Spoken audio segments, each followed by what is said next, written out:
বাংলাদেশ নিরাপদ খাদ্য কর্তৃপক্ষের এক গবেষণায় দেখা গেছে ঢাকার রাস্তায় বিক্রি হওয়া চটপটি, ছোলামুড়ি সহ ৬ খাবারে উচ্চমাত্রার ডায়রিয়ার জীবাণু রয়েছে। রবিবার সংস্থাটির কার্যালয়ে আয়োজিত এক সেমিনারে এসব তথ্য জানানো হয়।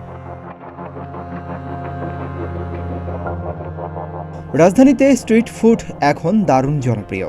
ভিড় লেগেই থাকে চটপটি, ফুচকা আর শরবতের দোকানে। স্কুল, কলেজ, পার্ক কোথায় নেই এসব খাবার। স্বাস্থ্য ঝুঁকির শঙ্কা থাকলেও দাম কম হওয়ায় চাহিদা ব্যাপক। তবে রাস্তার পাশে খোলা অবস্থায় বিক্রি হওয়া চটপটি, ছোলামুড়ি, স্যান্ডউইচ, আখের রস, অ্যালোভেরা শরবত ও মিক্সড সালাদে মিলেছে উচ্চমাত্রার ডায়রিয়ার জীবাণু।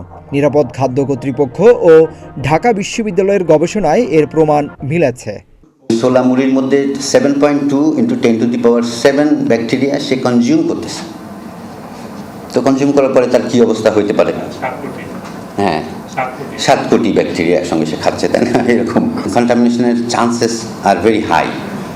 ইভেন যে সমস্ত জায়গায় তারা বসে বানায়, ওই বসাটাও রিস্ক। এসব খাবারে মিলেছে মাত্রাতিরিক্ত ইকোলাই, এসপিপি ও সালমেনেলার মতো মানবদেহের জন্য ক্ষতিকর জীবাণু, যা ডায়রিয়া ও পেটের পীড়ার জন্য দায়ী বলে জানান গবেষকরা। তাই রাস্তার এইসব খাবার না খাওয়ার পরামর্শ দিয়েছেন তারা।